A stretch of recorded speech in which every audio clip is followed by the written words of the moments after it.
1981 அட்வென்ச்சரஸ்க்காக Amazon காட்டுக்குள்ள போன யோசி ஜின்ஸ்பர்க் அந்த காட்டுக்குள்ள கிட்டத்தட்ட 21 நாளைக்கு தொலைஞ்சு போய் அங்க இருக்கக்கூடிய கொடிய விஷம் உடைய பாம்பு பூச்சி கிட்ட இருந்தோம். அது மட்டும் இல்லாம ஜாகுவார் கிட்ட இருந்தோம் அவர் எப்படி உயிரோட தப்பிச்சு வெளியே வந்தாரு தான் இந்த வீடியோல பார்க்க போறோம். இந்த வீடியோ ரொம்பவே இன்ட்ரெஸ்டிங்கா இருக்கும். ஸோ ஸ்கிப் பண்ணாம பாருங்க. Welcome back to சாம்சி. 22 வயசான யோசி ஜின்ஸ்பர்க் அவரோட 15வது வயசுல இருந்து 20வது வயசு வரைக்கும் மிலிட்ரிலையும் நேவிலையும் ஒரு பார்ட் டைமராகவும் ஜூனியராகவும் ஒர்க் பண்ணியிருந்தாரு. ஆனா அவருக்கு அந்த மிலிட்ரியில இருக்கக்கூடிய ஒர்க் தாண்டி ரொம்பவே அட்வென்ச்சரஸான ஒரு சாகசம் பண்ணணும்னு ஆசை இருந்துச்சு. அந்த ஆசை அதுவும் மெயினா எங்க இருந்துச்சு, அமேசான் காட்டுல போய் அட்வென்ச்சர் பண்ணணும். இந்த ஆசையை பூர்த்தி பண்ண யோசி ஜின்ஸ்பர்க் அவர் கஷ்டப்பட்டு சம்பாதிச்ச காசை வச்சு இந்த அட்வென்ச்சரஸான அமேசான் காட்டுக்குள்ள போலான்னு பிளான் பண்றாரு. அப்படி ஒரு பிளான் போட்டதுல சவுத் அமெரிக்கால இருக்கக்கூடிய வெனிசுலாக்கு போயிட்டு அங்கிருந்து கொலம்பியால இருந்து பெருவுக்கு வந்து பெருல இருந்து அங்கிருந்து பொலிவியாக்கு வரது தான் இவரோட பிளான். பொலிவியால இருக்கக்கூடிய லேப்டாஸ்ல தான் இவர் போய் அட்வென்ச்சரஸான வேலைகளை பண்ணணும்னு நினைச்சிட்டு இருந்தாரு. அது ஏன் கரெக்டா அந்த இடத்துல போயிட்டு அவர் அட்வென்ச்சர்ஸ் பண்ண நினைச்சாருன்னா அந்த இடத்தை தான் இது வரைக்கும் நிறைய பேர் முழுமையா தொட்டது இல்லை. அந்த இடத்துல நம்ம ரொம்பவே அட்வென்ச்சரஸாவும் புதுசாவும் இருக்கும்ட்டு போறாரு. அப்படி பெருல இருந்து பொலிவியாவுக்கு கப்பல்ல தான் வந்துட்டு இருந்தாரு. அப்படி கப்பல்ல வந்துட்டு இருக்கும்போது அவர் கூட ஆப்போசிட்ல இருந்தவரும் ஒரு டூரிஸ்ட் பேக் போட்டுட்டு உட்காந்துட்டு இருந்தாரு. இதை பார்த்த ஜேம்ஸ்பர்க் கொஞ்சம் கொஞ்சமா நீங்க எங்கிருந்து வரீங்க யாருன்னு பேச ஆரம்பிக்கிறாங்க. அப்படி பேசிட்டு இருக்கும்போது தான் தெரிய வருது அவர் பேர் மார்க்கஸ். அப்படி மார்க்கஸ் கிட்ட ஜேம்ஸ்பர்க் பேசிட்டு இருக்கும்போது அவர் எல்லாத்தையும் ஷேர் பண்றாரு. இதுமே நான் ஒரு அட்வென்ச்சரஸான ட்ரிப்புக்கு போறேன்ட்டு நிறைய விஷயங்களை ஷேர் பண்ண ஆரம்பிக்கிறாங்க. அப்படி ஷேர் பண்ண ஆரம்பிச்சு கொஞ்ச நேரத்துல மார்க்கஸ்க்கு ரொம்பவே பிடிச்சு போயிடுச்சு.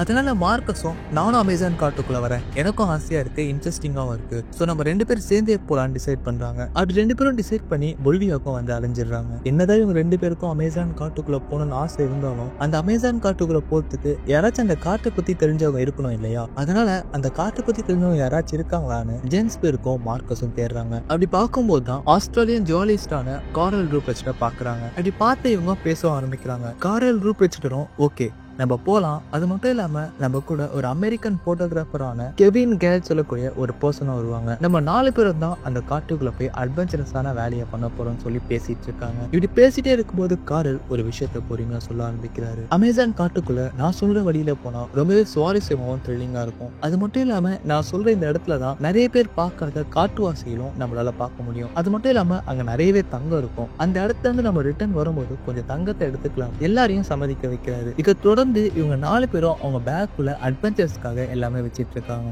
இப்போ அந்த 4 பேரும் அமேசான் காட்டுக்குள்ள நடக்க ஆரம்பிக்கிறாங்க. ஸ்டார்டிங் கொஞ்ச நாளைக்கு ரொம்பவே சூப்பராகவும் புதுசாகவும் இருந்துச்சு. ஜேம்ஸ்பர்க்கும் மார்க்கஸ்க்கும் இது ரொம்பவே புதுசா இருக்கனால ரொம்பவே எக்ஸைட்மெண்ட்டாகவும் ரொம்பவே ஜாலியாகவும் உள்ள போயிட்டு இருந்தாங்க. ஆனா கொஞ்ச நாளைக்கு அப்புறம் தான் அமேசான் காடு அதோட சுயரூபத்தை காமிக்க ஆரம்பிக்குது. உள்ள போக போக காட்டோடைய அடர்த்தி அதிகமாயிட்டே போகுது. அது மட்டும் இல்லாம சைட்ல நிறைய பூச்சிகளையும் பார்க்க ஆரம்பிக்கிறாங்க. அப்படி கொஞ்ச நாளைக்கு அப்புறம் அந்த காட்டுக்குள்ள நடந்து போயிட்டே இருக்கும்போது மார்க்கஸ் ஒரு மாதிரி நொண்டி நடக்க ஆரம்பிக்கிறார். இதை பார்த்த ஜேம்ஸ்பர்க்கும் ஓகே மார்க்கஸ் கால்ல ஏதோ ஆகி இருக்கு, அவனுக்கு என்ன ஆயிடுச்சு நினைச்சிட்டே இருக்கும்போது மார்க்கஸ் சடனா ஒரு கல்லு மேல உட்கார்றாரு.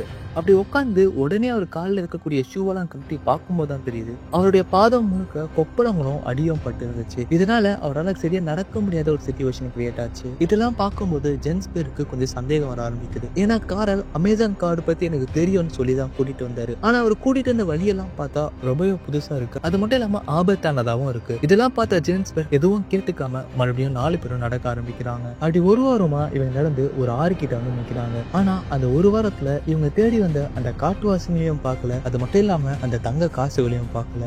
இதனாலேயே ஜேம்ஸ்பர்க் ரொம்பவே கோவமாயி சண்டை போட ஆரம்பிக்கிறாரு. இப்படி 4 பேருமே மாத்தி மாத்தி சண்டை போட ஆரம்பிக்கிறாங்க. அப்புறம் தான் கடைசியா ஒரு முடிவுக்கு வராங்க. அது என்னன்னா ஜேம்ஸ்பர்க்கும் கெவினும் அங்க இருக்கக்கூடிய கட்டைங்களை வச்சு ஒரு தற்காலிக போட் ரெடி பண்ணி அங்க இருக்கக்கூடிய ஆத்துல மிதந்து போலான்னு பிளான் பண்றாங்க. அதே மாதிரி மார்க்கஸும் காரணம் நாங்க இங்க இருந்து பக்கத்துல யாராச்சும் மக்கள் இருக்காங்களா பாக்குறோம், அப்படி மக்கள் இருந்தாங்கன்னா அந்த மக்கள் கிட்ட உதவி கேட்டு கூட்டிட்டு வரும் சொல்லி போறாங்க. இந்த இடத்துல 4 பேரும் தனித்தனியா பிரிஞ்சு போயிடுறாங்க. ரொம்ப நேரம் போராட்டத்துக்கு அப்புறம் கட்டைகளை வச்சு ஒரு படகையும் பண்றாங்க. இப்ப அந்த படகை ஆத்துல போட்டு போலான்னு போக ஆரம்பிக்கிறாங்க. ஸ்டார்டிங்ல அந்த ஆறு ரொம்பவே சாதுவா போயிட்டு இருந்துச்சு. ஆனா ஒரு 10ல இருந்து 20 நிமிஷத்துக்கு அப்புறம் அங்க ஆட்டமே மாற ஆரம்பிக்குது. ஏன்னா ரொம்பவே சாதுவா போயிட்டு இருந்த அந்த ஆறு கொஞ்சம் கொஞ்சமா அக்ரெசிவா மாற ஆரம்பிக்குது. அங்கேயும் இங்கேயும் தள்ளாட ஆரம்பிக்குது. ஜேம்ஸ்பர்க்கும் கெவினும் அந்த படகு வந்து கீழே விழுந்துடக்கூடாதுன்னு கஷ்டப்பட்டு இருக்க பிடிச்சிட்டு போயிட்டு இருக்காங்க. ஆனா இவங்களால அந்த ஆற்றை ஜெயிக்க முடியல. அந்த ஆறு ரொம்ப பெரிய பெரிய அலைகளை உருவாக்கி அந்த படகையே கவுத்து விட்டுடுச்சு. கெவினோ எப்படியோ தட்டி தவிர்ந்து நீச்சல் அடிச்சு கரையும் போய் சேர்ந்துடுறாரு. ஆனா ஜேம்ஸ்பெர்க் அடிச்ச அலைகள்ல கொஞ்சம் முழுகி போயிடுறாரு. அதனால முழுகி போயிட்டு ரொம்ப நேரத்துக்கு அப்புறம் தான் இவர் கரை ஒதுங்குறாரு. ஆனா பக்கத்துல யாருமே இல்ல,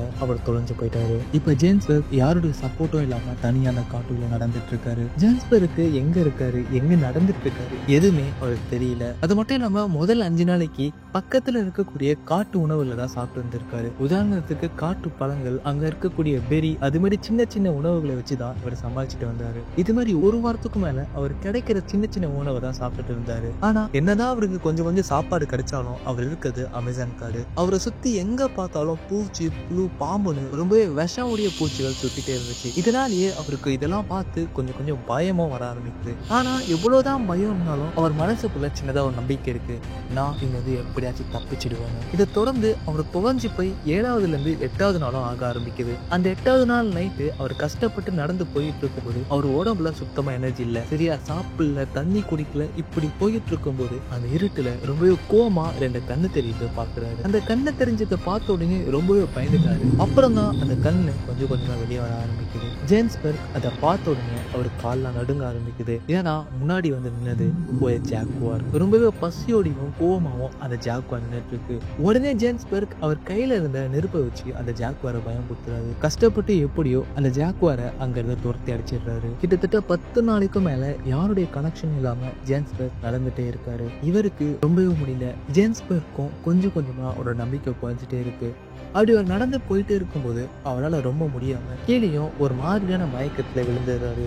அவரை கண்ணை மூடிட்டு என்ன பண்றதுன்னு தெரியாது யோசிச்சுட்டு இருக்கும் போதே அவருக்கு ஒரு கனவு வழியோட விஷயம் நடக்குது. அதாவது அவங்களோட அம்மா அப்பா அவருக்காக காத்துட்டு இருக்க மாதிரியும், உன்னால முடியும், நீ எழுந்து வா, நீ தப்பிச்சிடுவ, இந்த காட்டுல இருந்து நீ வெளியே வந்துடுவேன்னு யாரோ கூட இருந்து சொல்லுற மாதிரி ஒரு மோட்டிவேஷன் கிடைக்குது. இதை கிடைச்ச உடனே ஜேம்ஸ்பெர்க்கும் மறுபடியும் எழுந்து நடக்க ஆரம்பிக்கிறாரு. அவர்கிட்ட இருந்த அவ்வளவு நம்பிக்கை இன்னமும் இருந்ததுனால மறுபடியும் நடக்க ஆரம்பிக்கிறாரு. இந்த காட்டுல இருந்து எப்படியாச்சும் தப்பிச்சிட மாட்டோமான்னு கொஞ்சம் கொஞ்சமா நடந்துட்டு இருக்கும்போது அவர் கையில என்னெல்லாம் கிடைக்குதோ அது எல்லாமே சாப்பிட ஆரம்பிச்சாரு. அவர் பசி இப்படியே நாட்கள் கடந்து போயிட்டே இருக்கு. ஜேம்ஸ்பெர்க் தொலைஞ்சு போய் 20வது நாளும் வந்துடுச்சு. அப்படி அந்த 20வது நாள்ல நடந்து போயிட்டு இருக்கும் போது அவர் தண்ணி எல்லாம் தாகெடுத்த என்ன பண்ணுவாரு, நமக்கு ஒரு கொஸ்டின் வருவாங்க. அவரு ஒரு இன்டர்வியூல என்ன சொல்லியிருக்காருன்னா, அமேசான் காட்டுல ரொம்பவே மழை பெய்யும், அந்த மழை தண்ணியை வச்சு இவர் பாதி நாள் தண்ணியை குடிச்சிருக்காங்க ஒரு இன்டர்வியூல சொல்லியிருக்காரு. அது மட்டும் இல்லாம அவருக்கு கிடைக்கக்கூடிய பறவைகளோட முட்டைகளையும் சாப்பிட்டுதான் அவர் 19 நாளும் நடந்து வந்துட்டு இருந்தாரு. இப்படி ஜேம்ஸ்பெர்க் தொலைஞ்சு போய் 20வது நாளும் வந்துடுச்சு. ஜேம்ஸ்பெர்க் ரொம்பவே முடியாம கீழே மயங்கி விழுந்துடுறாரு. இப்படி ஜேம்ஸ்பெர்க் கடைசியா மயங்கி போய் விழுந்துட்டு இருக்க டைம்ல தான்